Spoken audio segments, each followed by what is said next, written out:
এই, এটার সাথে কি এটা মানায় বলো তো তুমি? হ্যাঁ, কোথায় যাচ্ছ তুমি এরকম ভাবে? এত মনে হচ্ছে তুমি ওই সিকিমের নাথুলা পাসে চলে যাচ্ছ এখন।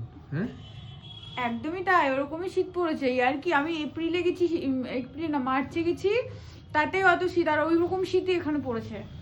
আমার মানাতে হবে না। না এরকম তোমার ড্রেস আপ দেখে মনে হচ্ছে তুমি মানে কোথাও যাচ্ছ, আমি কাশ্মীর টাশ্মীর। এরকম করে পারলে পড়ি। তোমাকে সবাই বললো কি বলো তো, ওই সিকিম থেকেই নিয়ে এসছে সব না, আমাকে নেপালি। প্রচন্ড ঠান্ডা লাগছে।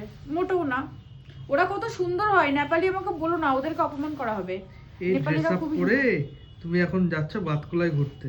না বিশেষ দুদিন ধরে এরকম ঠান্ডা পড়েছে, কিন্তু তুমি যা তোমার ড্রেস আপ মতো দিয়েছো। যাবো, তোমার মতো যাবো? দেখো সোয়েটার আমার রাখার জায়গা নেই, আমি বক্স খাটের মধ্যে রেখে দিয়েছি। আর এই যে ভিখারি, ভিখারি সেজে যাবে। ধরো, আমার আছে তো, আমি পরবো। আর আমার ঠান্ডা লাগছে, আমি ঠান্ডা কষ্ট করবো, আমাকে কে দেখবে ভাই ঠান্ডার মধ্যে?